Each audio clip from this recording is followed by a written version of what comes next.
Hello दोस्तों, आज के इस वीडियो में देखेंगे क्लास 10 के संस्कृत का वीवीआई सब्जेक्टिव क्वेश्चन जो आपके फाइनल मैट्रिक परीक्षा 2024 के लिए बहुत महत्वपूर्ण है। तो यहाँ से आप लोग का एग्जाम में बहुत ज्यादा क्वेश्चन रहेगा, तो आप लोग वीडियो को पूरा लास्ट तक देखिएगा और वीडियो को ज्यादा से ज्यादा आप लोग शेयर कीजिएगा।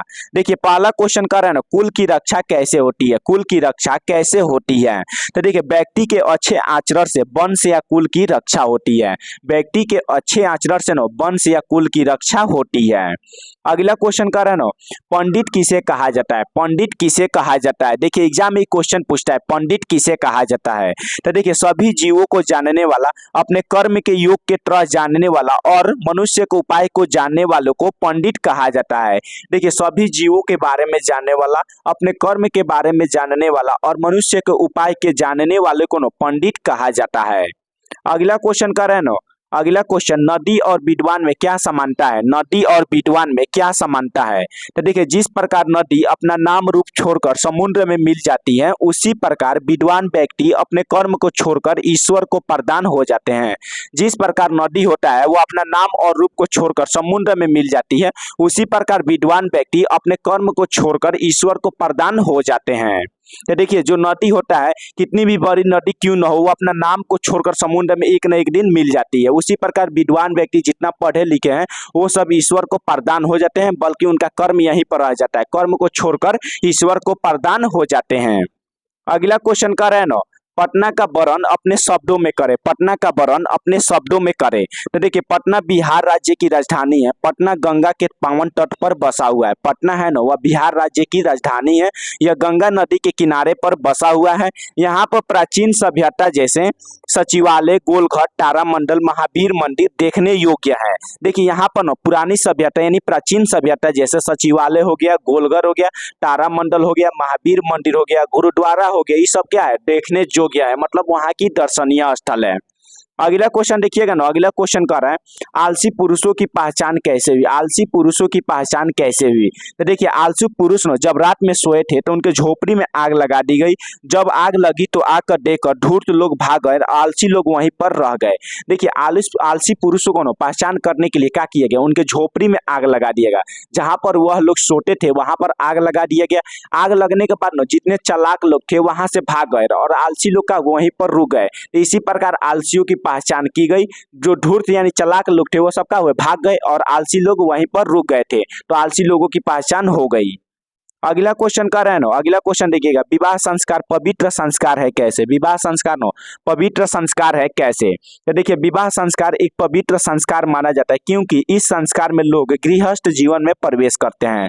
विवाह संस्कार को एक पवित्र संस्कार माना जाता है क्योंकि इसमें लोग गृहस्थ जीवन में प्रवेश करते हैं। इसमें अनेक प्रकार के कर्म कांड होते हैं। देखिए विवाह संस्कार में अनेक प्रकार के कर्म कांड होते हैं, जैसे हो गया वागदान हो गया, सिंदूर दान हो गया, वरदान, ये सब जितना होता है ना कर्मकांड, ये सब विवाह संस्कार के अंतर्गत होता है। और यह महत्वपूर्ण क्यों है? क्योंकि इसमें लोग गृहस्थ जीवन में प्रवेश करते हैं।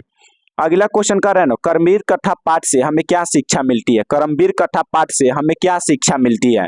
तो देखिए कर्मवीर कथा पाठ से हमें यह शिक्षा मिलती है कि गांव में रहने वाला गरीब छात्र भी मेहनत करके सर्वोच्च स्थान पर पहुंच सकता है। लगन, धैर्य, उत्साह से मनुष्य विजय प्राप्त कर सकता है। देखिए कर्मवीर कथा पाठ से हमें यह शिक्षा मिलती है कि गाँव में रहने वाला गरीब छात्र भी मेहनत करके सर्वोच्च स्थान पर पहुंच सकता है, मतलब ऊंचाई स्थान को प्राप्त कर सकता है। बस उसके लिए लगन होना चाहिए, धैर्य होना चाहिए और उत्साह से मनुष्य विजय प्राप्त कर सकता है। बशर्ते मेहनत करे और धैर्य बनाए रखे तो वह सर्वोच्च स्थान को प्राप्त कर सकता है। अगला क्वेश्चन देखिएगा ना, क्वेश्चन नंबर 8 कर रहा है, स्वामी दयानंद समाज के महान उद्धारक थे कैसे। स्वामी दयानंद थे ना वह समाज के लिए महान उद्धारक व्यक्ति थे कैसे? तो देखिए स्वामी दयानंद ने समाज के उद्धार के लिए स्त्री शिक्षा पर बल दिए। उन्होंने बाल विवाह समाप्त कराने, मूर्ति पूजा का विरोध और छुआछूत समाप्त कराने का प्रयत्न किया। स्वामी दयानंद समाज के लिए स्त्री शिक्षा पर बल दिए थे, स्त्री की शिक्षा पर बल दिए थे और उन्होंने बाल विवाह को समाप्त कराने का प्रयास किया था, मूर्ति पूजा का विरोध किया था और छुआछूत को भी समाप्त करने का प्रयत्न किए थे। इसीलिए स्वामी दयानंद समाज के लिए महान उद्धारक व्यक्ति थे। अगला क्वेश्चन कर रहे हैं ना। अगला क्वेश्चन 1893 में विश्व धर्म सम्मेलन कहाँ हुआ था। 1893 में ना विश्व धर्म सम्मेलन कहाँ हुआ था। तो देखिए अमेरिका के शिकागो शहर में 1893 में हुआ था। देखिए विश्व धर्म सम्मेलन ना अमेरिका के शिकागो शहर में 1893 में हुआ था। अगला क्वेश्चन कर रहे हैं ना, नरक के 3 द्वार कौन कौन से हैं। नरक के 3 द्वार कौन कौन से हैं। देखिए एग्जाम के लिए क्वेश्चन भी आई है, नरक का 3 द्वार कौन कौन से हैं। तो देखिए काम क्रोध लोभ नरक के 3 द्वार है। नरक का 3 द्वार कौन कौन होता है। काम क्रोध लोभ, काम क्रोध लोभ यह नरक के 3 द्वार है। अगला क्वेश्चन कर रहे हैं ना, देवव्रत की प्रतिज्ञा क्या थी। देवव्रत की प्रतिज्ञा क्या थी। तो देवव्रत की प्रतिज्ञा थी, मैं आजीवन ब्रह्मचार्य व्रत रखूंगा, सत्यवती का पुत्र ही राज्याधिकारी होगा। देखिए देवव्रत एगो प्रतिज्ञा की थी। इस प्रतिज्ञा में बोले थे ना कि मैं आजीवन ब्रह्मचार्य व्रत रखूंगा, आजीवन ब्रह्मचार्य व्रत रखूंगा और जो सत्यवती का पुत्र है ना वही राज्याधिकारी होगा। तो यही प्रतिज्ञा किए थे। कौन किए थे। देवव्रत। अगला क्वेश्चन कर रहा है, नीति श्लोका पाठ के आधार पर कौन सा 3 वस्तु को त्याग देना चाहिए। नीति श्लोका पाठ के आधार पर कौन सी 3 वस्तु को त्याग देना चाहिए।